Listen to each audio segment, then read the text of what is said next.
ఏపీలో కొత్త మంత్రివర్గం కొలువుదీరింది. దీంతో ఇప్పుడు అందరి దృష్టి స్పీకర్ పదవిపైనే ఉంది. అయితే స్పీకర్ పదవి రేసులో ఎప్పటి నుంచో రఘురామకృష్ణరాజు పేరు వినిపిస్తోంది. దీనికి తోడు క్షత్రియ సామాజిక వర్గానికి కేబినెట్లో చోటు దక్కలేదు. దీంతో ఈ సామాజిక వర్గానికే చెందిన RRRకు స్పీకర్ పదవి ఇస్తారనే ప్రచారం జరుగుతోంది. మరి చంద్రబాబు రఘురామకు స్పీకర్గా ఛాన్స్ ఇస్తారా?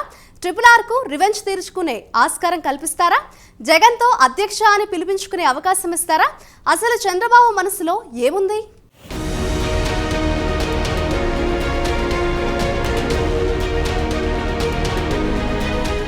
ఏపీలో కొత్త మంత్రివర్గం కొలువుదీరింది. 3 పార్టీల ప్రభుత్వం పాలన ప్రారంభిస్తోంది. ఇదే సమయంలో మంత్రివర్గంలో కూర్పులో చంద్రబాబు అందరి అంచనాలకు భిన్నంగా వ్యవహరించారు.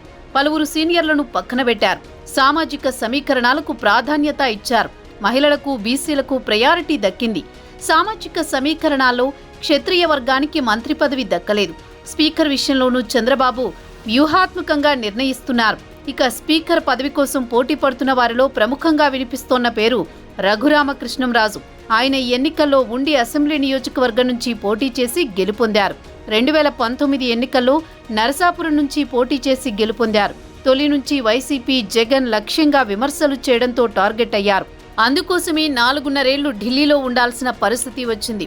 అక్రమ కేసు బనాయించి రఘురామను వైసీపీ ప్రభుత్వం అరెస్ట్ చేయించింది. ఆ తర్వాత టీడీపీలో చేరి ఉండి నుంచి పోటీ చేసి గెలుపొందారు. తనకు స్పీకర్ పదవి కావాలని టీడీపీ అధినేత చంద్రబాబును రిక్వెస్ట్ చేసినట్టు తెలుస్తోంది.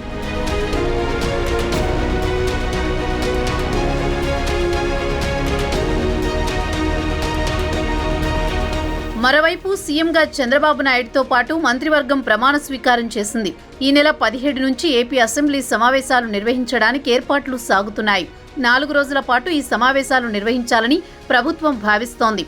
మొదటి రోజు ఎమ్మెల్యేల ప్రమాణ స్వీకారం ఉంటుంది. అనంతరం రెండో రోజు స్పీకర్ ఎన్నిక నిర్వహించనున్నారు. అయితే ఎన్నికల్లో ఇచ్చిన హామీ మేరకు ల్యాండ్ టైటిలింగ్ యాక్ట్ ఉపసంహరణ బిల్లును ఈ అసెంబ్లీ సమావేశాల్లో ఆమోదించే అవకాశం ఉందని తెలుస్తోంది. ఇదిలా ఉంటే గెలుపొందిన ఎమ్మెల్యేలతో ప్రోటెం స్పీకర్ ప్రమాణ స్వీకారం చేయించాల్సి ఉంటుంది. ఈ నేపథ్యంలో ప్రోటెం స్పీకర్ ఎవరనే అంశంపై తీవ్ర ఆసక్తి వ్యక్తమవుతోంది. సభలో సీనియర్ సభ్యుడిగా ప్రోటెం స్పీకర్గా బాధ్యతలు ఇవ్వడం ఆనవాయితీ. దీంతో రాజమండ్రి సిటీ అసెంబ్లీ నుంచి ఎమ్మెల్యేగా విజయం సాధించిన గోరంట్ల బుచ్చయ్య చౌదరి ప్రోటెం స్పీకర్గా వ్యవహరించడం ఖాయంగా కనిపిస్తోంది. ప్రస్తుతం ఏపీ అసెంబ్లీలో గోరంట్ల బుచ్చయ్య, చంద్రబాబు సీనియర్లుగా ఉన్నారు. బుచ్చయ్య చౌదరి 7 సార్లు ఎమ్మెల్యేగా విజయం సాధించారు.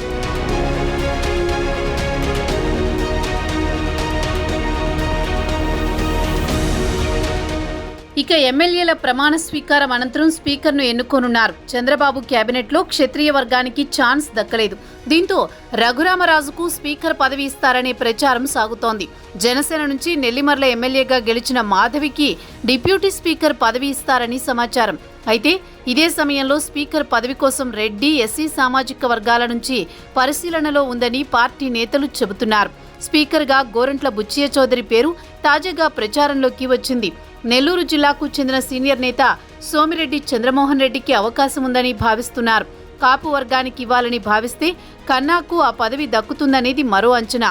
ఎస్సీ వర్గానికి స్పీకర్గా ఛాన్స్ ఇవ్వాలని డిసైడ్ చేస్తే మాజీ మంత్రి నక్కా ఆనందబాబు పేరు ఖరారు చేసే ఛాన్స్ ఉంటుందని పార్టీ నేతలు విశ్లేషిస్తున్నారు. అయితే ప్రస్తుత మంత్రివర్గంలో సామాజిక సమీకరణాలను పరిగణలోకి తీసుకుంటే క్షత్రియ వర్గానికి స్పీకర్ పదవి దక్కుతుందని ముఖ్య నేతలు చెబుతున్నారు. దీంతో రఘురామ వైపు చంద్రబాబు మొగ్గు చూపుతారా అనేది తేలాల్సి ఉంది. ఇప్పుడు మంత్రివర్గం పైన స్పష్టత రావడంతో స్పీకర్గా చంద్రబాబు ఎవరిని ఖరారు చేస్తారనేది ఆసక్తికరంగా మారింది.